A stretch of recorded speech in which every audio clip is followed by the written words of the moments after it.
Hey everybody, this is Jerichos, and welcome back to Tales of Phantasia. Last time, we managed to get Ifrit on our side, so we have all 4 of the Great Summon Spirits.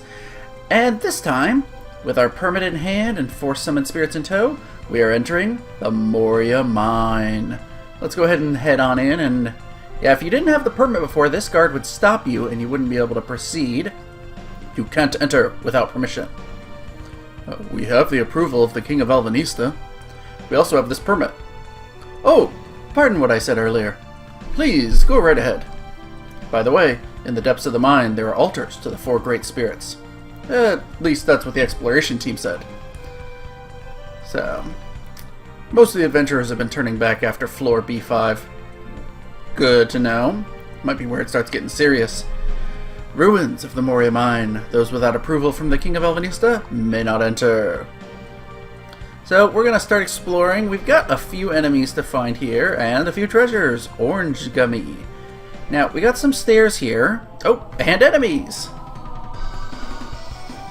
Belladonna, the first of the new types.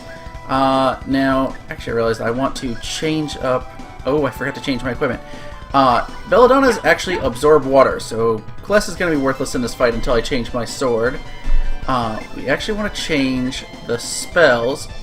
I'm going to get rid of Deep Mist and Acid Rain for Mint, because she's just not going to be doing that much help here.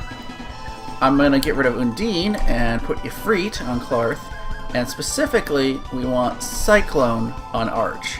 I debated putting Eruption, because a lot of the enemies here are weak to either fire or wind, but Cyclone just does so much damage. I mean, Thunderblade's still good too. And can we talk about just how adorably cute those little enemies are?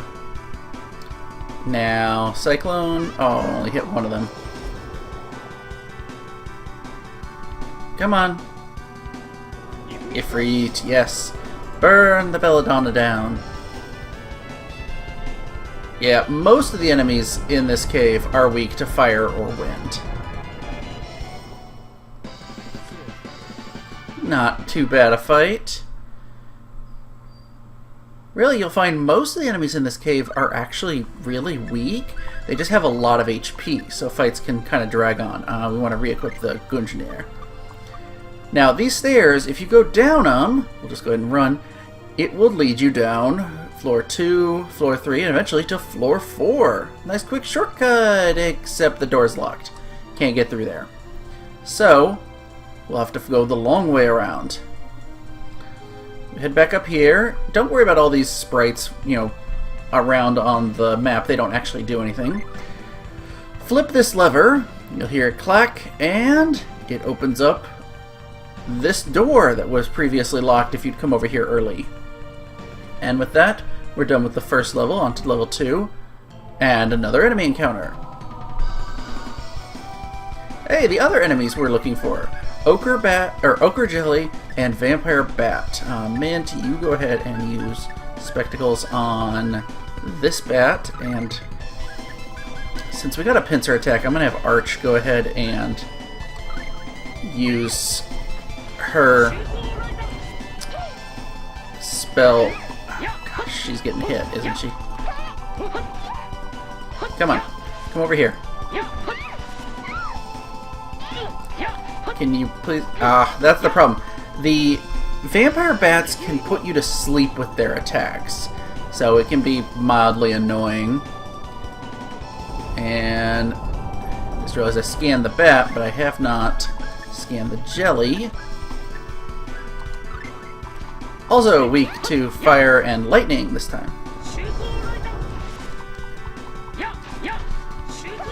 Yeah, toss some of these out there. Oh, come on, please. Alright, that's fine. Toss out an Ifrit summon and just start burning these bats away. There we go.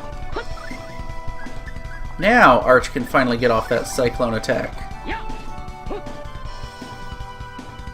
And you'll see this will do a lot of damage. Yeah, it hits like 4 times, and each one is several hundred damage. Arch is definitely going to be your primary damage dealer in this dungeon. Now, those 3 enemies are actually all the enemies we can counter for a little while. And here we've got a couple switches. Depending on what you press, it opens or closes the door. So, let's head on up, and we get a couple chests here. An apple gummy, and hidden behind the sign, lavender. The passage to the next floor is just above the entrance to this one. So it's right off to the right. That means we go to the left. And we got a statue, which actually kind of looks a little like Kless.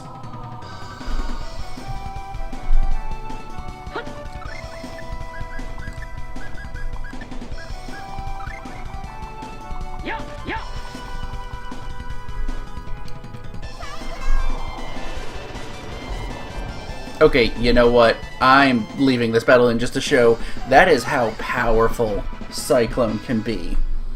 It is very helpful in this dungeon. And you know what? The encounter rate in this dungeon is high, so I'm using a holy bottle because I don't feel like getting into a battle every 2 steps. Now, you got a switch here. Set the statue on it to hold it open. This one won't budge, you have to actually move the one above. And pull the lever. We also get 2,000 gold, some beef, and a protect ring. Nice, not really important, but good to have. And because we pulled that lever, another fight. As I was saying, because we pulled that lever, this door is now open.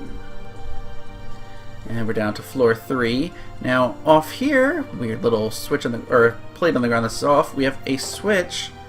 Either one of these will close that door so we can't pass through. Gonna have to find a way around. There's nothing off to the right. Instead, head up here. And we come to a similar looking switch that says on. Now, if you look closely, you'll see it has a boot with a wing on it. It's time to fly again. Fly through the area, make sure not to click the, or step on that off switch, and you can fly over these. Now you want to hit the off so we're walking again. And once again, switches to go through doors. Hey, Arch got a level up from that fight. Very nice. Now as we just head off to the right here, you'll see another statue. This time you want to push it off a switch. By doing that, this door opens up. But it locks behind us, oh no! This is actually the path where I said there's nothing off to the right, it just had some locked doors. But, because we took care of that other switch, this is open now, and we can move down to floor 4. And a new battle! This is definitely a dungeon where it pays to have Cyclone on a shortcut and just spam that ability. Ugh, I know there's a secret passage around here, but I can't find it. Well, there doesn't seem to be any way to progress forward, so we're gonna leave. Not quite. You'll see all these torches, one of them isn't lit. Wait, why is this torch the only one that isn't burning? Huh? It looks like this torch is actually a lever. Yes, pull the torch! For a secret passage. And for right now, ignore the switches and go through the open door. For another adventurer. There has to be something in this room. You know what? Step on the switch. And then wait for her to step on the other one. Boom! And we get a treasure chest. Thank you for your help. I'll be taking this rune bottle. And now, another fight. Oh, and here we go. Starting on floor 4, you can encounter Cavemen. New enemy mixed in among all the others. Let's use our spectacles on them. There we go. Cyclone, yes. Destroy these all. And sure, toss out a Nefrit on there. Why not?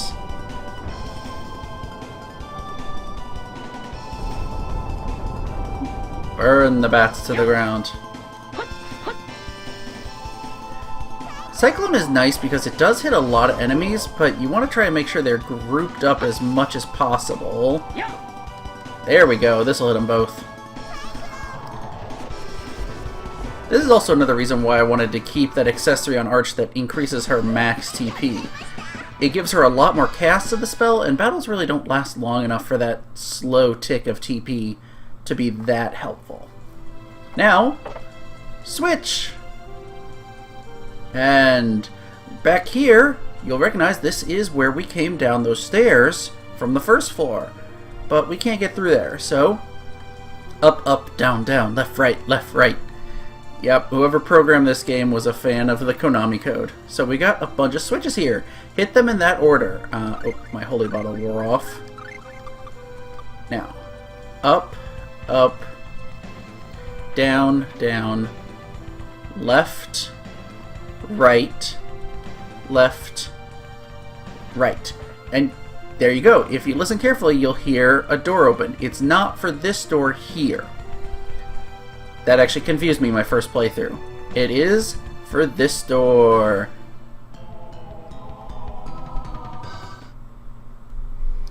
And now, the first thing we want to do, pull this lever. Opens a shortcut back up to the first floor, so if you want to, you can leave and restock. Also, hit this to open a door up back near the 4 switches. Now, if you go down, it's another case of a bunch of passageways all the way down to the 9th floor. Yeah, this is a big mine. We're not going to go that way because it's another locked door. But here, we've got an open doorway, and we want to push the statue up into this area. Whoop, not quite on the spot. Perfect! Because that opens up this doorway down to floor 5. Now, let's see here. It's going to be dark, and you can't really see around you. Let's see. We go to the right, and another enemy. Got a level up for Clarth. Very handy. Now, up above us here, we want to go to the right, actually. And as we head off, okay, good. We got a switch, go through this doorway, and a big pointing arrow. There's a switch way over there, but we can't possibly reach it from here. Don't we have anything we can use? You say anything, but you've got to have something. Hey, don't just start going through my stuff like that. Whoa! That's dangerous. That's right. We can use that. Yes, if we use that, it just might do the trick. I see. Let's give it a try right away. And they don't tell you what it is because they assume you probably already figured out. Shoot it with the Sorcerer's Ring. That's right. Now, head back down. We will find... Oh, hey, an adventurer.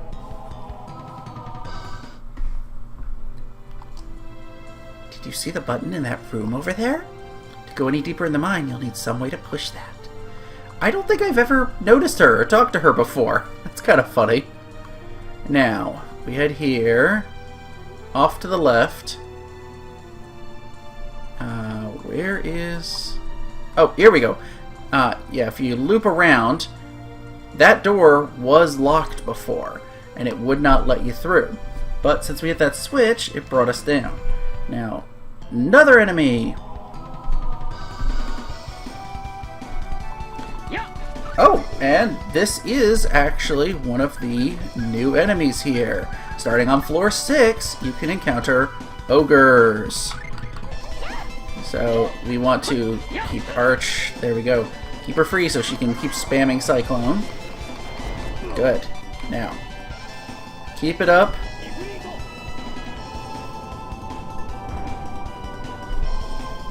She's actually getting low on TP, I notice. I'm probably going to have to use an orange gummy sooner or later.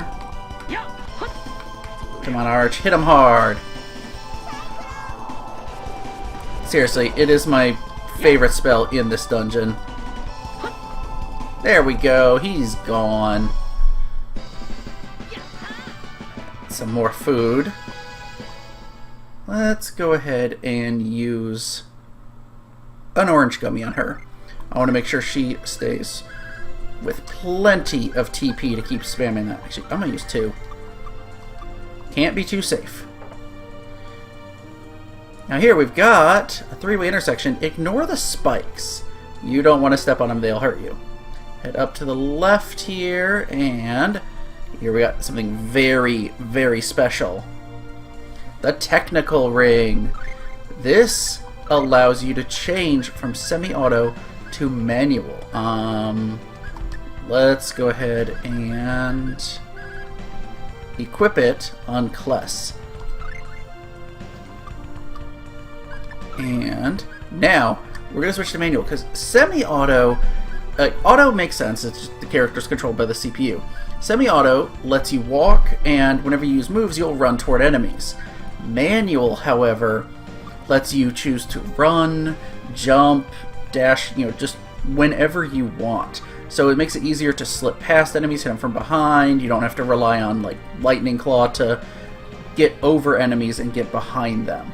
So it is definitely worth it in my opinion. Now, we want to head to the right, avoid those spikes, and another enemy encounter. Oh, hello, Winged Devil. This is a new enemy starting on floor 7. Mint, you go ahead and spectacle them up. Okay, come on guys. They are weak to light, so Cyclone's not going to do a ton of damage, but it's still going to probably be one of your best hits for them. Yeah, why not? Hit them with Ifrit.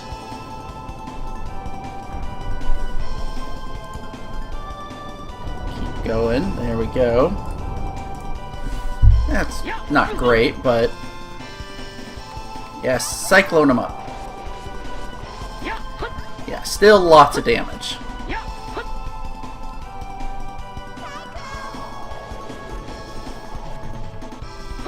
And come on. Clark's actually low on TP. Well, then again, he has been spamming Ifrit pretty much this whole dungeon.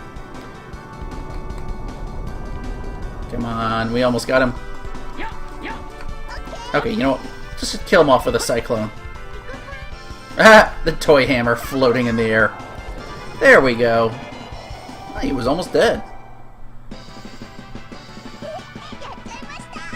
Alright, potato and beef. Hey, new skill for Kless. I know what people are called. Let's see, what's his new ability he learned? Rising Phoenix. This is one of my favorite abilities. We are totally replacing Concentrate with that. Tiger Fang's actually almost mastered. Not bad. So, let's head to the right here, I believe. And yes. We have a portal! It teleports us back here on the spikes. This is not good. Let's see. 10, 19, yeah. Step on the spikes and you start taking damage. So, ouch. Not good. You know what? We're a little low enough. Have Mint heal us all up. And now, head back up here. Actually, is there... No, there's not anything up to the top. I couldn't remember. Another enemy encounter. Now this time, we are not going to step on that switch to get that, try to get that chest. Go up through this doorway, and you got 3 statues. They're all on switches. If you move any of them, the door we just came through will lock. So, move this one first, and you'll see a switch behind it. Or a lever, rather. Pull the lever to open up a pathway down to the chest. A lemon gummy. Thank you very much. And another enemy. You all are no match for the mighty force of nature that is Arch. Alright, put it back on the switch, and we're going to get out of here. And now, head down, avoid these spikes. Nope, I want to head to the left. Hey, from that battle, Mint got a level up and a new spell. She got Silence, seal away an enemy's spell casting. I'm going to actually turn this off because it's kind of situational.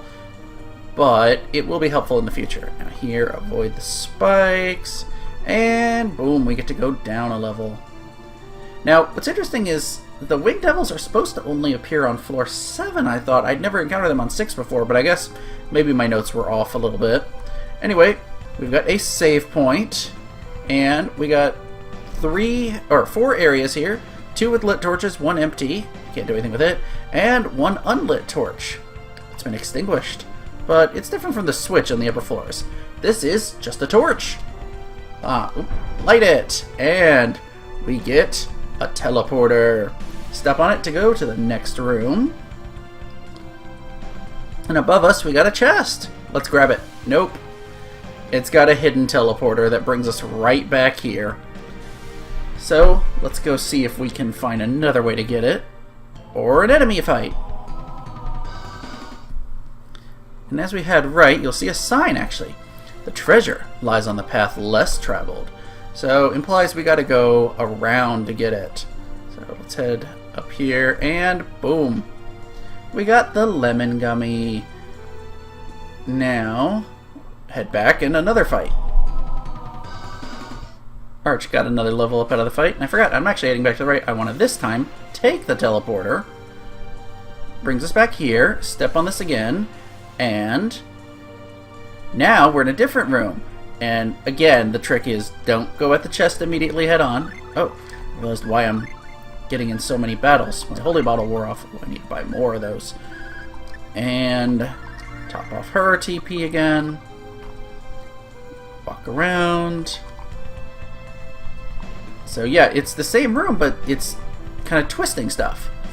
And hey, we get incense. This is an item that's basically vendor trash. You can sell it for a lot of money. Now, head up, transport it back again. And once more, go through here.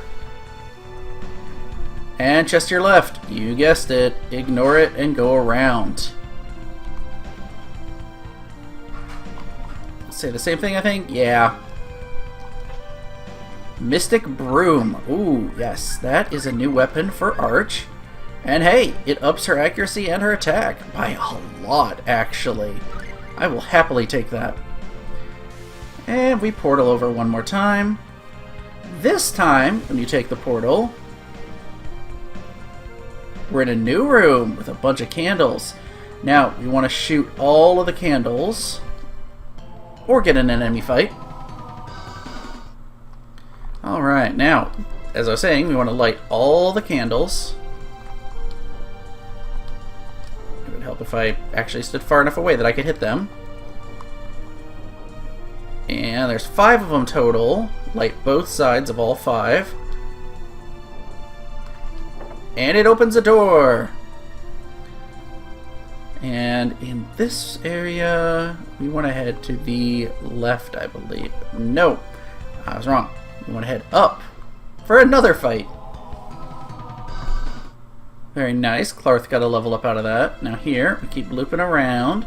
And eventually, we will come, I forget how long this room is, to another area with, hey, can't quite reach that candle from here. We got a rock wall in our way. Since we still have our pickaxe, bust it down.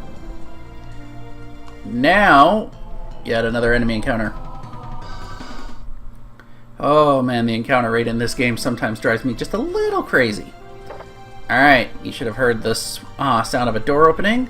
We go through this door, and we're down to floor 8. Now, I was hoping to get through the whole Moria mine in one episode, but this is going just a little long, so I think here's where we're going to have to cut it for this episode. Next time, we're going to continue through the mine even deeper and see what awaits us down below. If you've enjoyed this episode, make sure to click like and hit that subscribe button. And I will see you guys next time.